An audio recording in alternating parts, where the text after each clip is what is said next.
one day going to my friend, Nyachai, and visit her. And then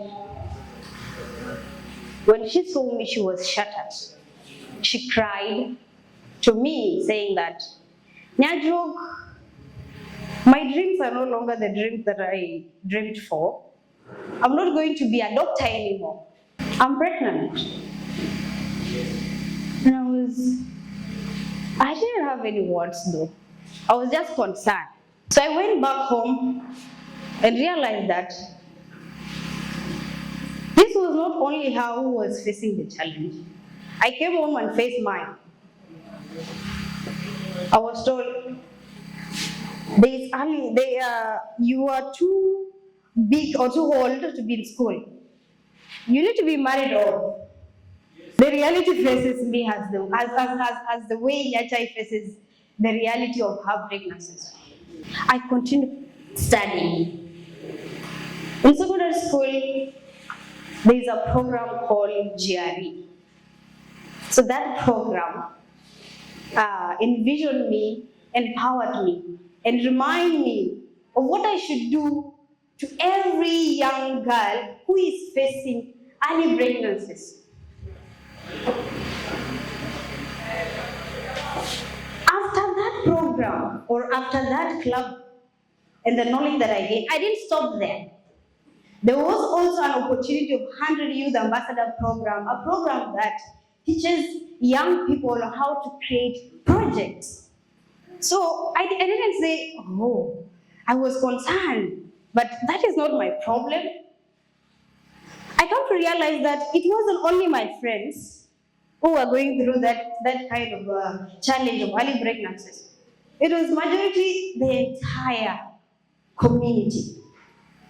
So I joined the 100 Youth Ambassador Program, being taught on how to create a project, a social impact project that can create impact in my community. And that's how Miles become about. After creating the social impact project, I didn't sit in the community and say that, I've created the social impact project, that's good for me. I say no. I was concerned.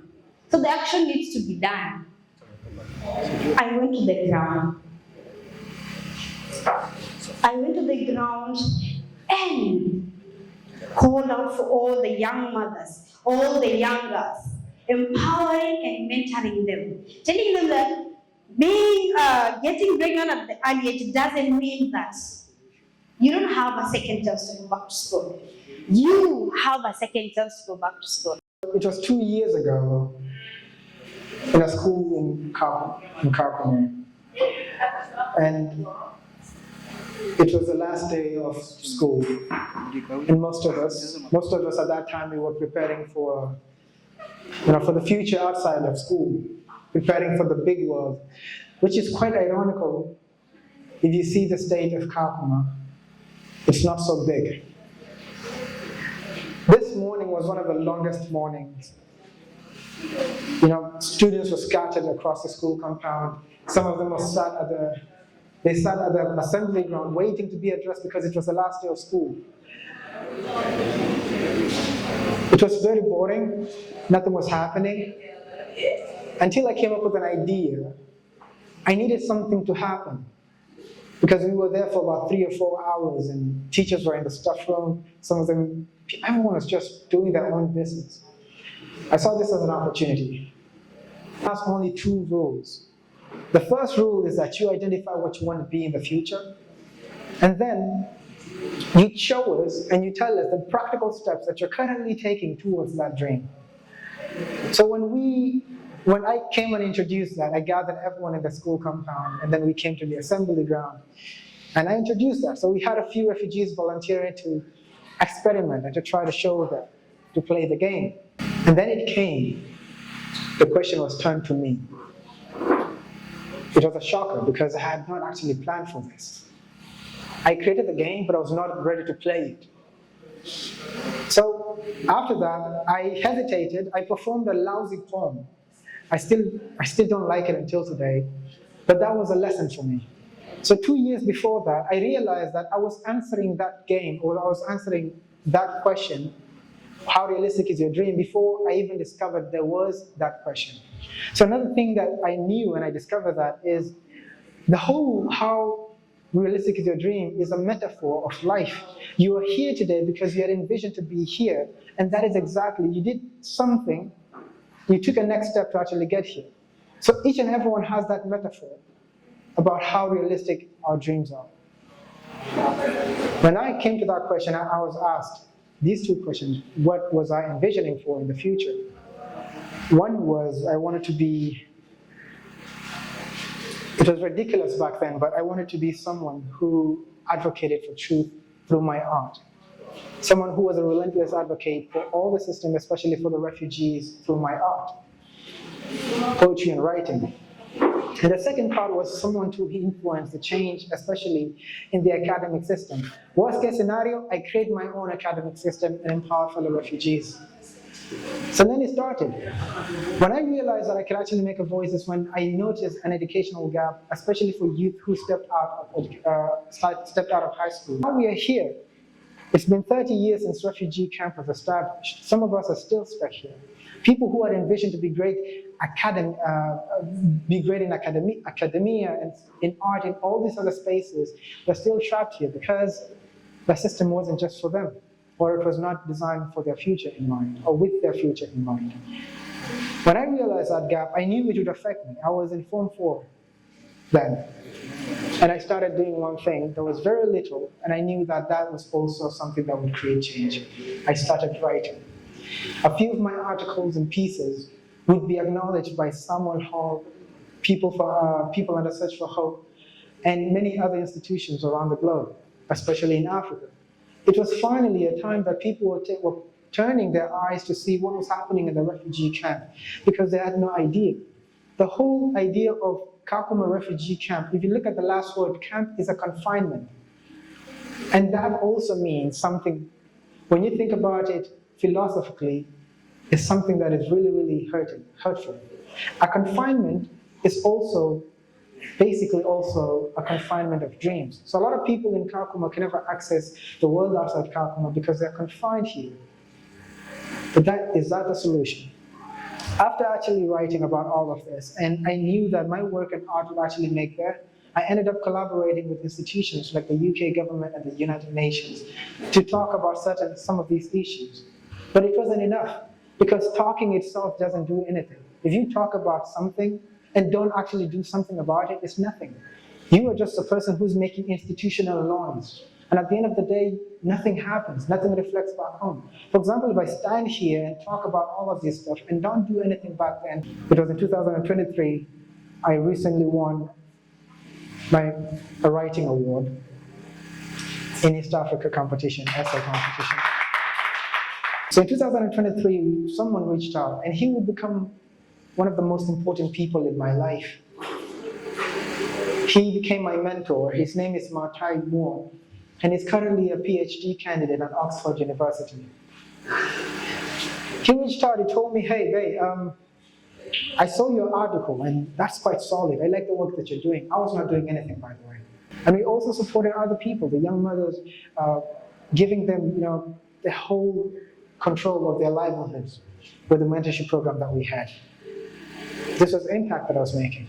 And now, worst case scenario, as I mentioned, I would influence the system, and also, if possible, create a system from scratch that would change this. And as we speak right now, I will be bold enough to tell you that we are currently building Africa's largest and Africa's biggest educational platform right here in Kakuma. And Madam is here. She was supposed to hear about it yesterday, and we're working on that. It will be launched in Kakuma in a few weeks. And this is Nuralek Audrey for students in Kakuma refugee camp. I have a story. Before I narrate, it's kind of testimony. I want first to show the work of my aunt. I do art and craft. This one here is locally made here in Kakuma refugee camp. It's one of my products. And this one here also, I didn't know there's another life away from me after high school.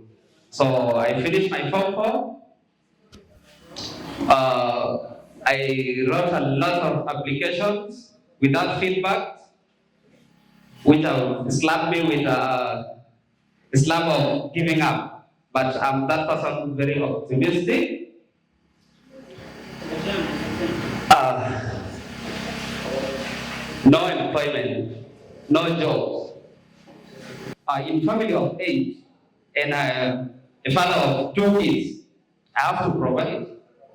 And my siblings, I have to buy for them books. All eyes on me. I sat down, hakuna kitu cha kufanya. But with the talent that I have, since I was a kid, making paper aeroplanes, boats, and modeling with clay soil.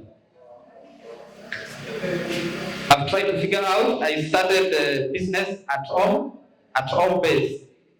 I bought the packaging bags, I mean the materials, for 3,000 shillings. The materials are not around me, I ordered from Nairobi. So I started making it locally, and my customers were the retail shops around neighborhood. So friends come in with the positive talk they say about what I'm doing. It has encouraged me a lot. So I moved from home into roadside where I run the business. People come in, Roland, train me, do this. I've trained people, more than 50 people. But during that time, I charged them the fee to maintain the project and to buy the material and the other stuff that are needed for the continuation of the project. And my message to the youth is, with the drama that was played here, we all have something within us that we might not be able to recognize. So I want to tell the youth, one should not give up, or if you have an idea, because with hope, if you have hope, with hope and action, you can grow a very powerful force that can transform life and of the communities. So hope is not only about you say I have hope and you are not putting it into actions. So let's shape the ideas that we have and the problems around our community. Let's look for a solution to create that job. So far, I've created a job to youths more than 15 who are, they made the packaging bags, they earn something out of it. So I've created an impact in the community. So thank you. My name is Susan Igoro Dominic, and this is my story. I grew up here in Kakuma as anyone else, and I studied half of my life, I would say 90% of my life in Kakuma refugee camp. My story began when I finished Form 4.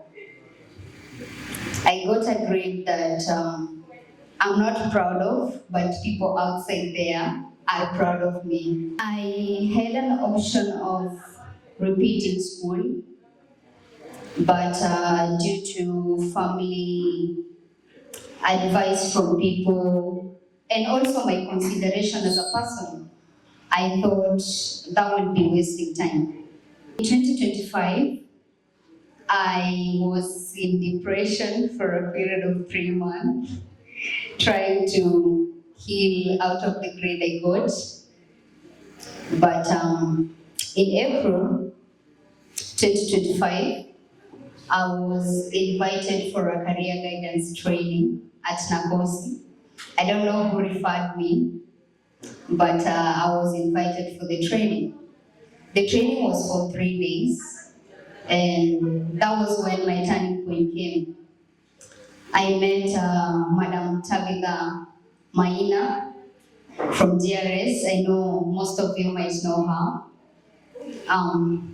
After the session, she approached me and told me, Susan, do you really know you're so special? She told me there is an opportunity that we offer at GRS, known as DIP program, that is Digital Inclusion, offered by Connection Africa.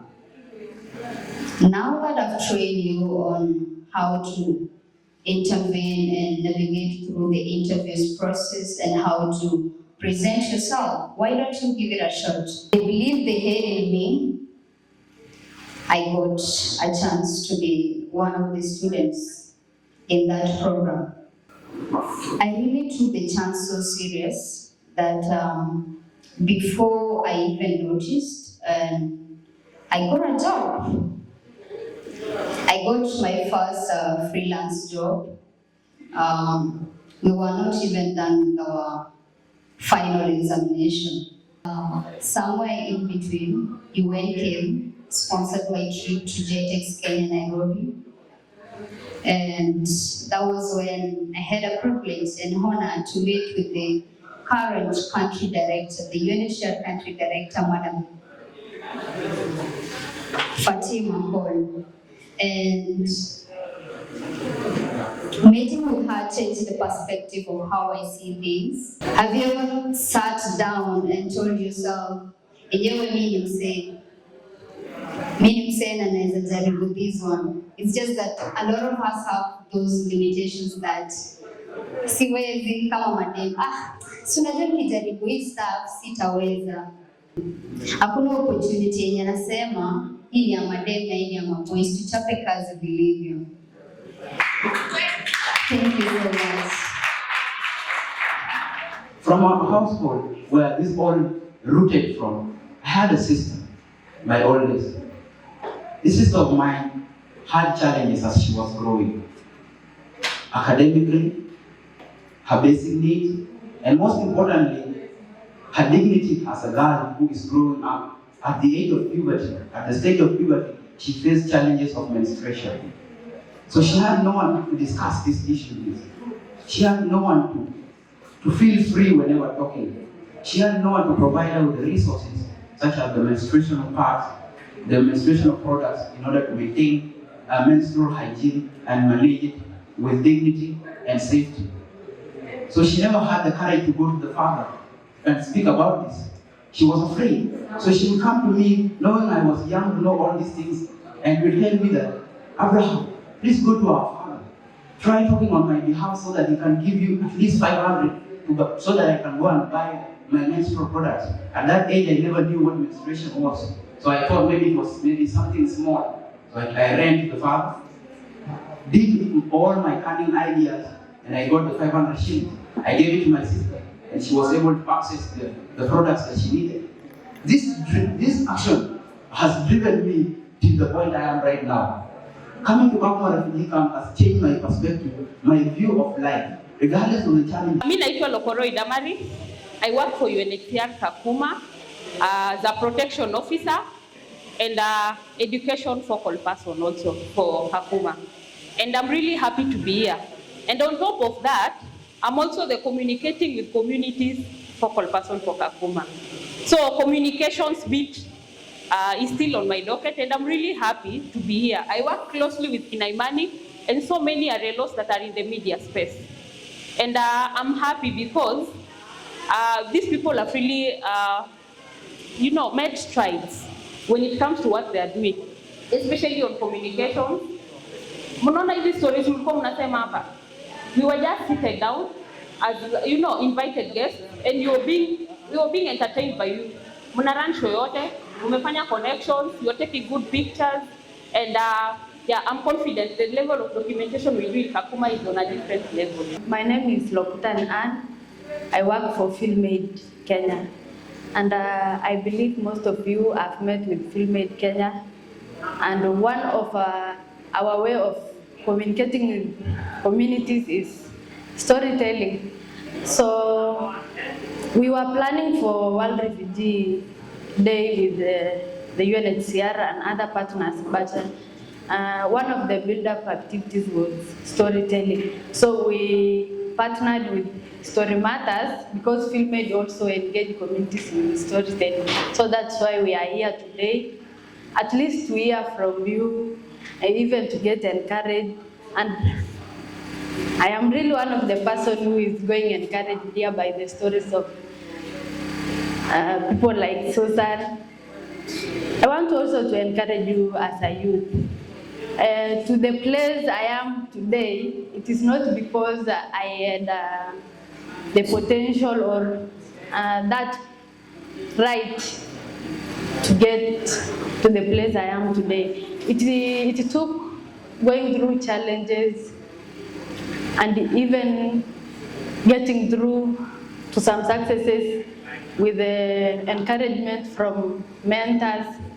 So life does not stop to where you are today. You need to get encouraged and get always that energy to move on, even despite the challenges you face. My name is Tito Mise. I work with JRS as a communications person. So nafurahi sana kuwa hapa siku ya leo, na hizi stories, kila mtu ako na story yake, na each story me personally nimetoa one or two things yenye pia mimi inaenda kunisaidia. It's not that hizi stories zinapigiwa for only you youths. These stories zinasemwa hapa ndio at least kila mtu achukue kitu kutoka kwake. Sasa mimi hapa, I know where I can get these nice bags. I know where nikihitaji kitu yoyote, like if I need a MHM champion, najua penye nitampata.